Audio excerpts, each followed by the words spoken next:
Imagine a facility housing thousands of monkeys, doubling the population of your town. Essentially a monkey farm for lab experiments in your backyard. To be run by the guy who was in charge of the Envigo beagle fiasco in Virginia. Local officials appear to have made the deal in secret, and now residents are upset. How you can help them next on the PETA Podcast with Emil Guillermo.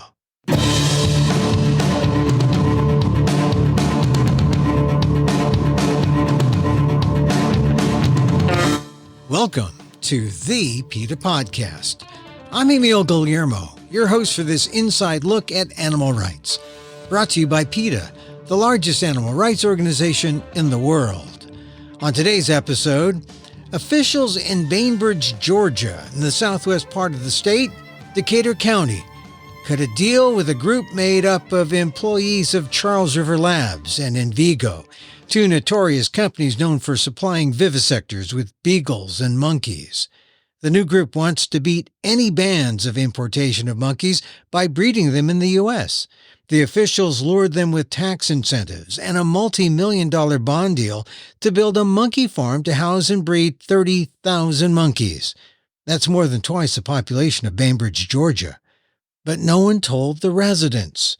PETA's Emil Meyer, manager of primate experimentation campaigns, is part of the team of lawyers and activists aiding Bainbridge, Georgia residents who are fighting the project, trying to undo it bit by bit, starting with the local officials. That is, if it's not too late. Here's my conversation with Emil Meyer on the PETA Podcast. What we're seeing here is truly unprecedented. There's a new company that incorporated that is trying to build the nation's largest monkey factory farm that would be supplying laboratories across the country.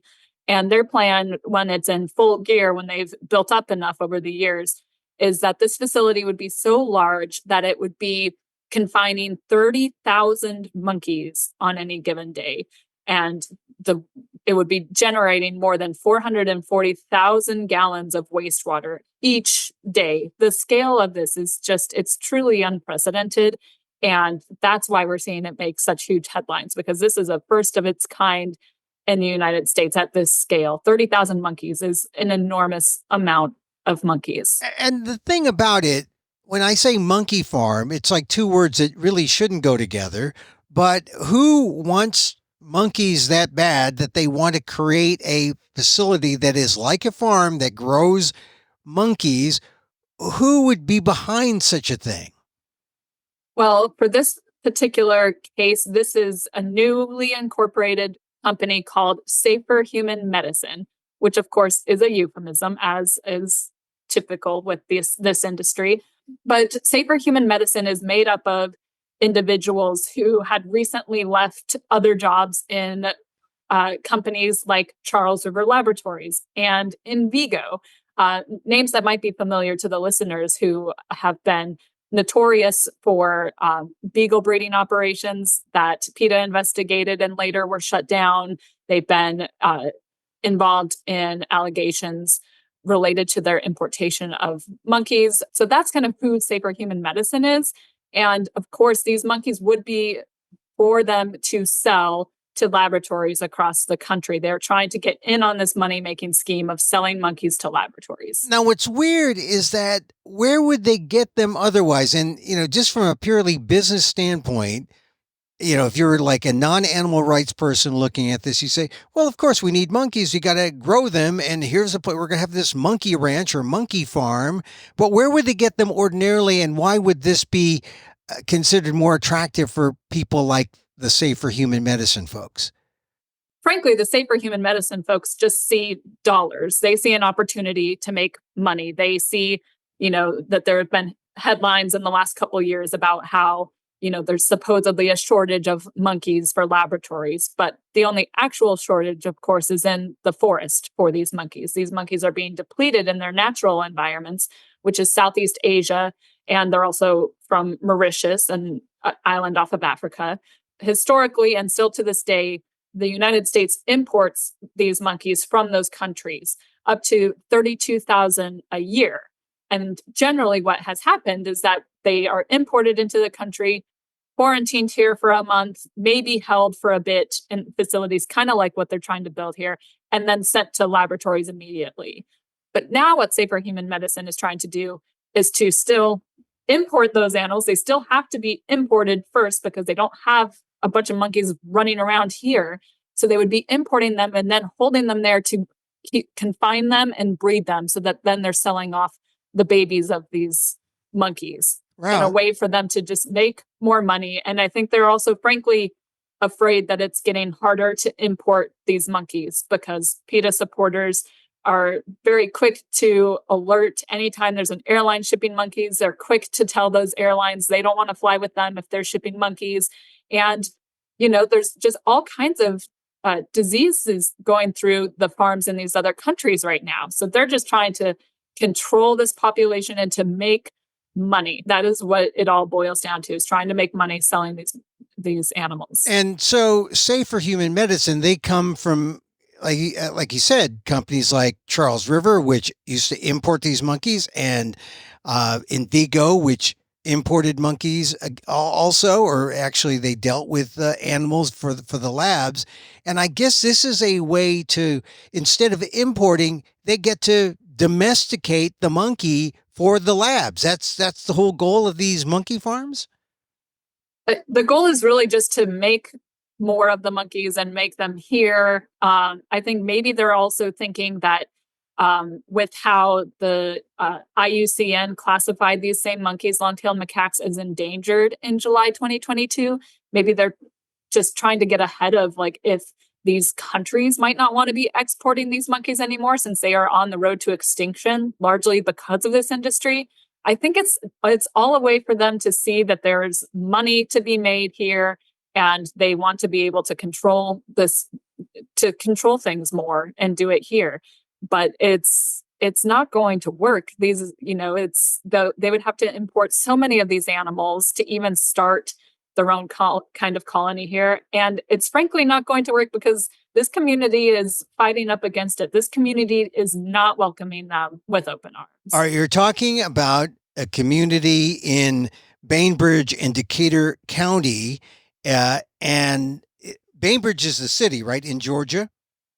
Yes, it's a population of about 14,000 down in Southwest Georgia. Wow, and this is typical small town America. I live in a town that's not much bigger than 14,000. And how far away is it from, say, a big city like Atlanta? Atlanta is about a 3.5-hour drive away. Closer to Tallahassee, but still, I think, close to about an hour from Tallahassee. So yeah, definitely has targeted a more rural community with this. All right. So I get where you are because I know that area, Southwest Georgia. One of my daughters live there. So we're talking about a community that if someone comes up to them and say, hey, we can make a lot of money together if you let us bring 30,000 monkeys into your county. I guess, what is the idea? How do someone liked the idea, but someone didn't like the idea? Tell me what the dynamic is there. How did it work that 30,000 monkeys is part of the plan to come to Decatur, Georgia? Well, what happened first was before PETA found out about it, before anyone found out about it, there were basically closed door meetings happening with some of the officials from the city and the county and the County Development Authority and they were basically saying, what you got for us? What will you give us if we come in? We would bring all these great paying jobs. And, small rural communities are, like a lot of communities, are struggling to have good paying jobs for people, and a way to keep especially young people from moving away from town when they graduate, if there's no opportunity there. So it's understandable that this community, these leaders, were looking for good paying jobs. So this company comes to them, says, we could bring you all these good paying jobs. What will you give us? And the county and city developed a plan that would be giving them millions of dollars worth in incentives, mostly in the form of tax incentives, not making them pay property tax at all for the first 10 years, and then a gradual increase to 20 years, giving them the land, 200 acres of land to build this property on, building up the infrastructure for them, really rolling out the red carpet for them. they agreed to all of this before the citizens knew about it, but the citizens had a different perspective when they finally learned about it after PETA helped expose it. Yeah, it's funny because cities and counties that are looking for opportunities, they use the tax incentive plans. In the modern day, like big cities, like even San Francisco, use tax incentive to lure the tech companies into areas that were run down, and they kind of gentrified all that. That was a plan. But monkeys bringing, I mean, you got to be pretty desperate if it's the monkey business that you're luring and not the tech business, huh? Yeah, you're not investing into a field that's growing. You're investing into a field that is falling apart, frankly, and is on the outs. It is going to be replaced with non-animal methods that are less cruel and more productive, going to lead to actual cures, where experimenting on monkeys has been an absolute failure for decades. And so it's really not forward thinking at all. But that's, of course, not what Safer Human Medicine told these people. And so I think that they were really misled into what would be happening here. Yeah. Now, you said that it was kept quiet, and then PETA did, got a whistleblower, I believe, and let everyone know about it. What was the reaction from the people of Bainbridge in Decatur County once they heard about it? I mean, they had their city and county officials doing things without the permission of the public. That must have made them pretty upset. Oh, they were absolutely enraged. They were enraged for every angle, really. They were enraged that they knew nothing about this until their city and county had already signed the deal. They were enraged that this was going to be in their backyards, and concerned about what it means for their property values, concerned what it means for potential environmental hazards. It's located less than half a mile away from their Flint River, which is the hallmark and pinnacle of the town. Everyone loves this river. It's very important to the community. Really concerned about, hurricanes come through this area. What happens when the facility is hit by a hurricane or power outages, any number of instances. And concerned about potential for disease risk spillover, tuberculosis, and all the numbers of pathogens that could be coming in with these animals and being there on the property. So these people are really concerned, and they are smart people. PETA has helped with sharing where to find the information, but these folks on the ground have learned so much. They've done so much of their own research. They know all the problems, and they've been going to every city council meeting, every county commissioner meeting, trying to convince them they need to do everything in their power to keep this out of their community. But Amy, how could this have happened? A project of this magnitude. Now, as a former local reporter in small communities, you bring in some. I've covered a lot of city councils and county councils, supervisors meetings. You get a big project like this, there's got to be an environmental impact statement. There's got to be, talks and plans, and the public has to be aware. They have to know about this. There's public notices. How could this escape that kind of scrutiny? There has to be some kind of funny thing going on here. What has PETA found out? Yeah, I mean, I think that there has been some funny things going on, and we're still working on uncovering exactly this and exactly what has happened. But so far in that process, now the county commissioners, who were one of the boards who basically signed on to this bond agreement welcoming this company in for this monkey farm, now those county commissioners have found that the initial meeting that they had, the special meeting where they voted to approve this bond to the company, they said, we didn't do that right. We didn't give sufficient public notice. As you said, like, they have to be giving public notice about these meetings. The county has found that they didn't do that. And so they're actually going to have to do a revote now on their side of the bond. And that will happen next week. And all of those commissioners are calling their constituents and saying, we didn't know, we don't want it, we plan to vote against it now. And while that doesn't stop it for sure, it's a really good sign that, constituents are reaching these officials now. But it's really unfortunate how fast, and, there were a lot of, non-disclosures signed to try to prevent PETA from finding out about this. frankly, because they knew that we would fight them and it would be hard. But we're catching up now, and we're still, we're looking at all potential legal options and everything we can do to help the community keep it out. Right. PETA has lawyers there. Lawyers are helping the community. But the fact remains, money has already exchanged hands, right? Between the county and Bainbridge and Decatur County and this Safer Human Medicine group. I mean, have they been already given the money? So their bond has been signed by a judge. So the bond has been officially accepted. But now the district attorney of Georgia has filed an appeal on that bond. So right now where it's sitting is that it's now been taken to the appellate court, this bond, which is kind of the project agreement for the whole thing. So right now it's in the appellate court because the district attorney has filed an appeal. So that's a good sign. But yeah, there had been so many things already signed off on this that it's a lot harder, to fight now because we couldn't stop it from happening. We're having to undo it from happening. But it sounds like someone was trying to pull a fast one on Bainbridge and Decatur County people, not necessarily the officials. Someone on the official side was sort of in cahoots with this Safer Human Medicine group. Yeah, I mean, they certainly didn't want people to find out about it, and they knew that we would be coming. In some of the records we got from the city and county when they were forwarding our records request around within their agencies, they would say things like, we knew this one was coming. Like they knew that it would be on PETA's radar, and they didn't want us to find out about it because we would be alerting people what this actually means for their community and exposing the lies that this company is trying to convince them of, that these are good jobs. These are not good jobs. These are traumatic jobs. They don't pay that great. And it's very dangerous work. They're not jobs that anyone wants their kids to have here. This is not the kind of business they want to be welcoming.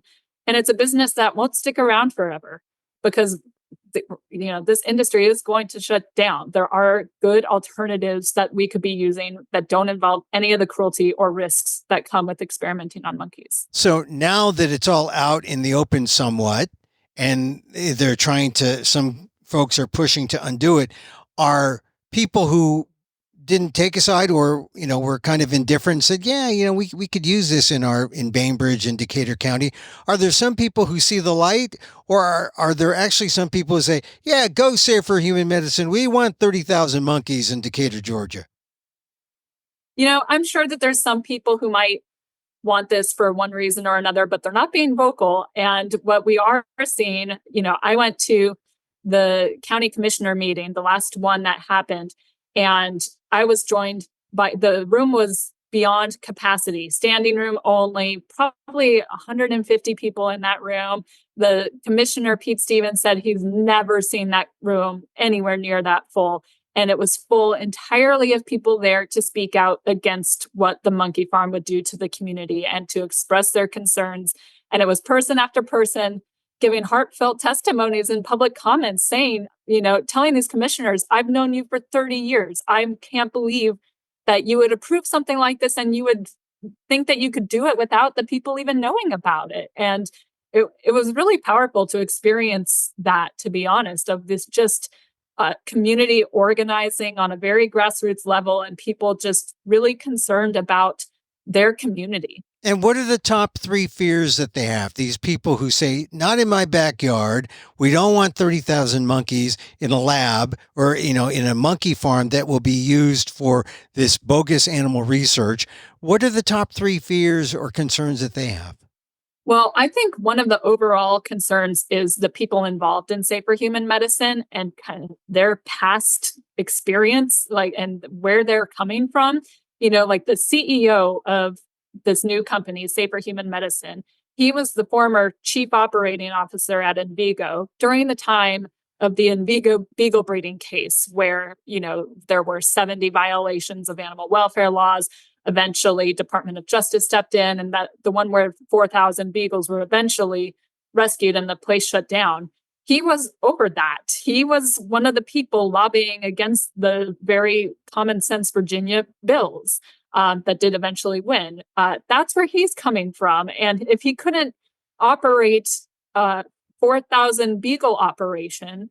These people are saying, how does he imagine he's going to do that with 30,000 non-human primates? Like it's not going to work out well. It's going to be terrible. And what happens when they need to shut this facility down? What are we going to be left with? So that's like a big general concern, but they're also very concerned about the environmental impacts, I would say is another big one for them, and the closeness of the river of this facility and just what it could be doing to their community on the environmental level. And there was no environmental impact report, right? The EIR, as it's called, right? Yeah, we saw a kind of survey done, but it doesn't appear that they were following this survey. And we're still following up on a lot of that to see what has happened and what has not happened. The most recent thing that we found was that they should have applied for a certain kind of permit before construction began, especially related to protecting the water. And they did not do that. They did not have the appropriate infrastructure, this kind of silt fencing before they started doing construction. And so they're starting to get some attention from the Environmental Protection Division for that. So it's like every step of the way so far has not been done right, as far as we can see. And they're building now, right? Or are they ready to go? They've started clearing the land. And so this area in the past was for like timber. So it was filled with trees. And, you know, if you look at a satellite view, you see all these trees. They aren't there anymore. They've been tearing out those trees, cutting them down, even removing like the stumps and like getting rid of that. So that all has started, but not the actual building of the facility. And this is really small town America politics that they were. It seems like they were taken by some big money folks from big companies like Charles River, like Envigo, and with promises of, we're going to make your town rich. This is going to be like hitting the lottery. We're going to have 30,000 monkeys in a farm right here, and it's going to mean jobs. I mean, for some people, you could see how it could be appealing, I guess, huh? A little bit. Yeah. You know, like, I know you're in a small community. I come from a town of about 8,000 people. And yeah, when I finished college, there was nothing for me to go back to that community for. There were no jobs that could effectively pay off my student loans. I understand where they're coming from, that they want to bring in good jobs. I sympathize with them and what they have in front of them. But they've had other companies coming in that are better. There's other companies that could be coming in that are better. They're not going to pose the same kind of environmental risk. They're not going to be as controversial as this one. And they're going to be, hopefully, there's companies out there that would be doing a public service rather than a disservice, which is what this company would be doing. So now I know you've been to the area a couple of times and you've gotten to know the feel for the community. What's the feeling now? Do you think it's pretty much unanimous again? Because we're talking about the people, and like there may be a handful of officials who might still want to get this done. But do you think the people are changing the minds of those officials, and that it's like a majority of the people in Bainbridge and Decatur County? I do. I think it is a majority, and they are very vocal, and they have been really making an impact on these officials, especially the county commissioners. That has been obvious, even just watching their faces during that meeting when they were getting comment after comment from their peers and from their friends for decades, and from their, people who they had the same teacher in first grade. Like you could see how they were being impacted really deeply from that. And that's, a benefit of a small town community, is that these people all know each other. They all talk to each other, and they have really good relations with each other where they can do that. Not just the officials, but just the broader community. So, and they're just such smart and kind people. It's just a really special community down there. But in the end, it's the sentiment toward the monkeys that wins them over, or has to, right? Yeah. I mean, I think for a lot of them, and again, they know what this would do to their community, and they're not going to allow it. And yeah, and they watched the videos of the beagles and the way that those beagles were treated at the Envigo facility. And they all say, we do not want this guy coming into our community, especially not to be involved with other animals. And then as far as the monkeys, would this be a great place for monkeys, really? No, because they'll be in cages, of course. It's also, you have the potential for hurricanes. I also learned from the residents down there that it is very common for the power to go out, and sometimes it can last for weeks. That would be devastating to this kind of a facility if they don't have enormous amounts of generators that are super reliable. I mean, it's bound to be a catastrophe if this goes through.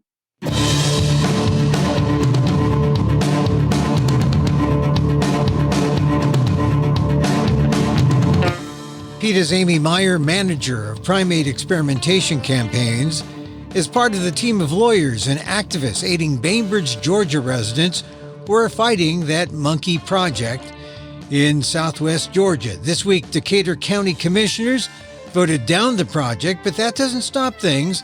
The Bainbridge City Council meets next, and you can show your support no matter where you live. Go to PETA.org/Bainbridge, that's BAINBRIDGE,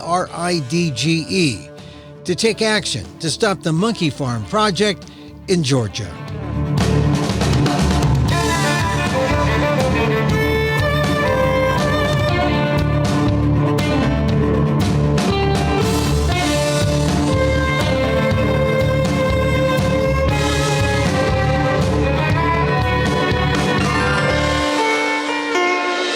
And that's our show for today. Thank you for listening.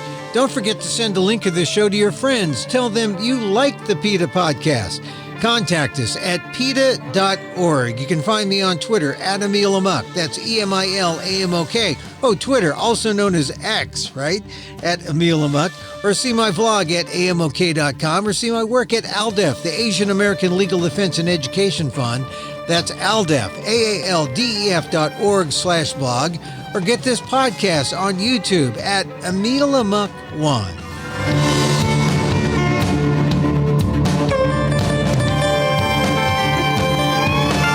Once again, thank you for listening. Check out all our episodes on your favorite podcast app or on Apple Podcasts, where you can subscribe to as well as rate and review the show. It helps get the word out about the issues you care about. Our music is provided by Carbon Works. Check them out on YouTube. And join us again next time for more insight into animal rights and the fight for a cruelty-free world on the PETA Podcast. I'm Emil Guillermo.